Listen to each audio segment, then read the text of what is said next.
My own brothers died tragically as well, truth be told.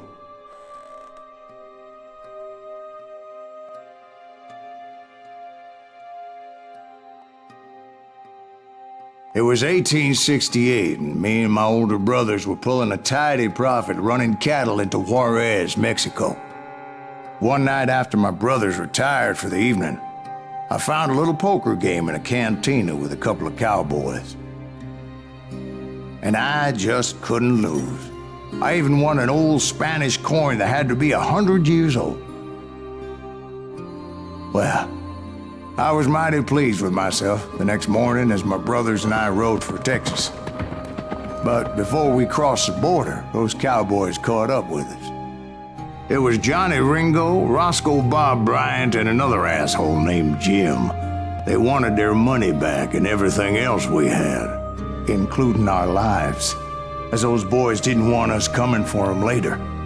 Bob put that old Spanish coin in my mouth and said, "I won't have it said that I left you with nothing, boy." Well, those horses bolted, and there we hung as those bastards rode away. The branch finally snapped under the weight of the three of us, but being my older brothers were bigger and heavier, they were already dead. And right then I swore to myself that I would avenge them. Ringo you know about. But Bob eluded me, until I heard he was riding with the Wild Bunch.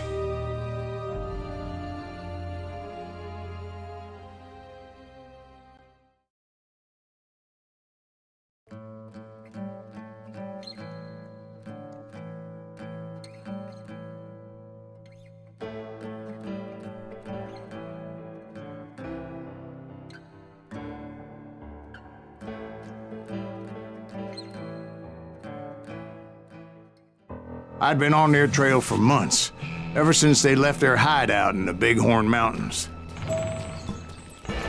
Led by Butch Cassidy, they were a loose association of outlaws who robbed banks and trains from Colorado to Montana. Among them was the Sundance Kid, and that murderous hombre I was tracking, Roscoe Bob Bryant. Were you a part of that giant Pinkerton posse after the Wild Bunch? No, boy. A circus like that would have slowed me down. Besides, I wanted Bryant all to myself. I'd heard about a large shipment of gold being transported to Wilcox, Wyoming on the Overland Flyer. I figured the Wild Bunch would likely hit such a treasure, and by God, I figured right. They blew the bridge with the intention of forcing the train to stop. Well, I assumed the Wild Bunch was likely in the still intact part of the train high above.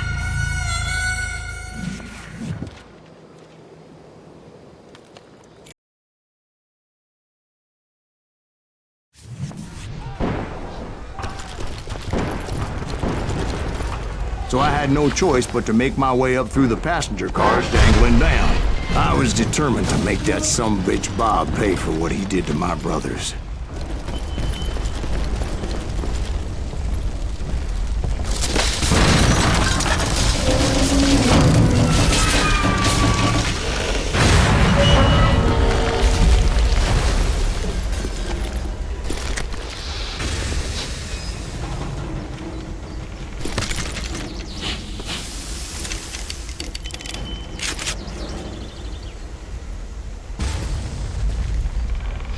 I found the device they used to blow the tracks, so I knew I was headed in the right direction. My ears are still ringing from blowing up that bridge. What'd you say? I can't hear a goddamn thing. Well, I made my way off unscathed and came upon a few members of the gang and had no choice but to dispatch That son of a them. bitch! Is that goddamn Pinkerton? From there, I had to negotiate an even more precarious route. But first, I would need to get my ass out of there.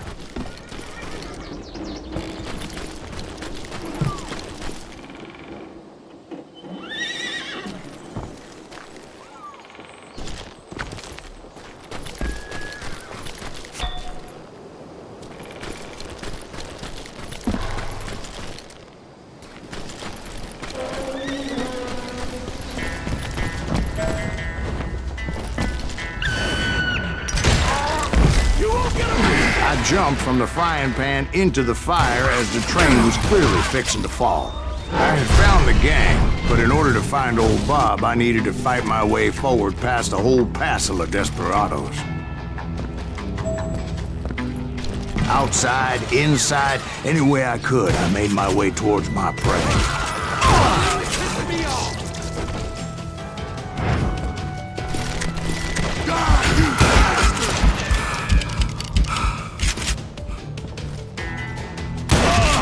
Well, what about the passengers?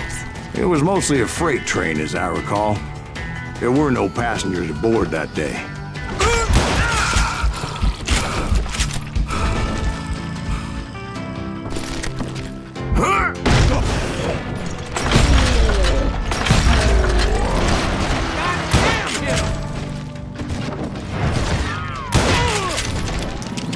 Goddamn law dog!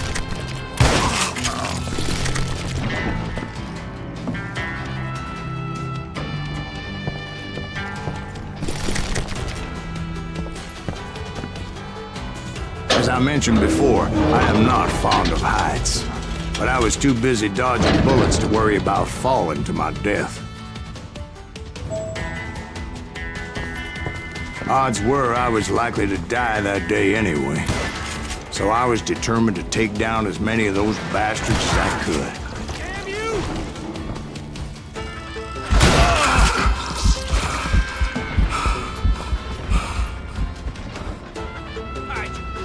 Son of a bitch!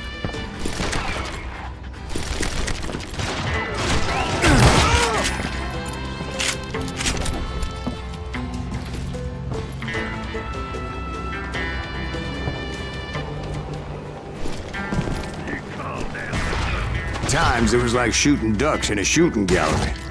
The only difference is these damn ducks shot back.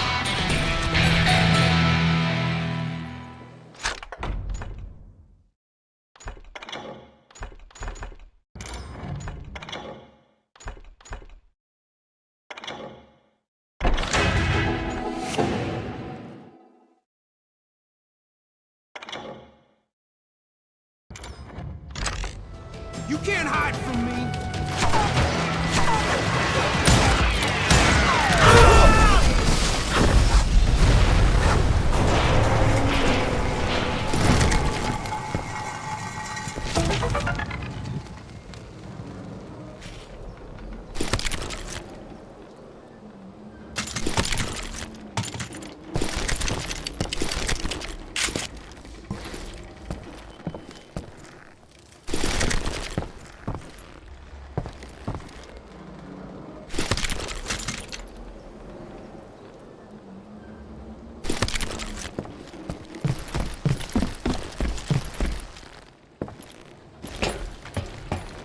I kept hoping the law would show up and give me a hand. You mean like that giant Pinkerton posse that I read about?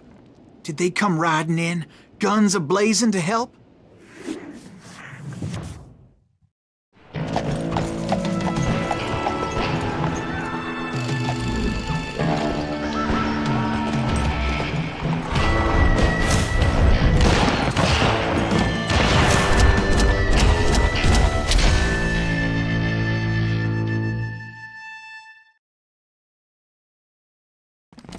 Help? From the Pinkertons? No, son. I had to fight the wild bunch all by my lonesome, as usual. Who the hell is that? He's out of his mind! Take cover! Retreat! Retreat!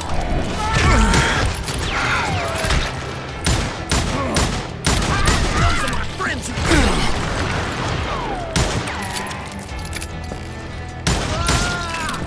He's killing everybody! They'll kill us all! You ain't seen the last of me. Jesus Christ! I'm gonna cut you in two. If I'm dead, so are you.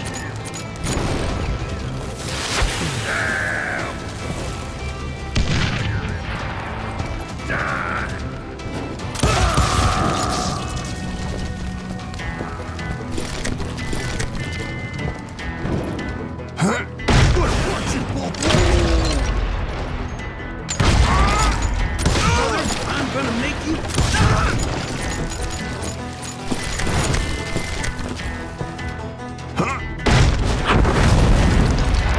My guess is those dime novels didn't portray this as it happened, did they? Only a few stragglers were left, and I had to cut them down pronto if I was going to stay on old Bob's trail.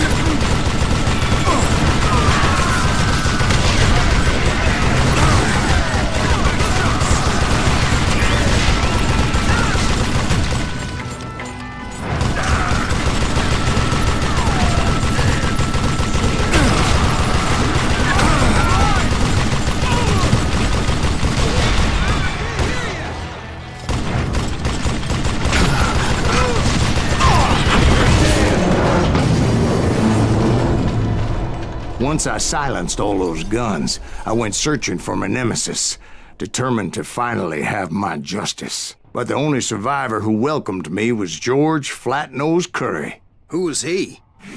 The fastest gun in the gang. Right after Sundance, I mean. And Kid Curry, and maybe Elsie Lay. Though some folks might dispute that.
On that very same day, Butch Cassidy and the Sundance Kid decided to leave the Wild Bunch behind and decamped for South America.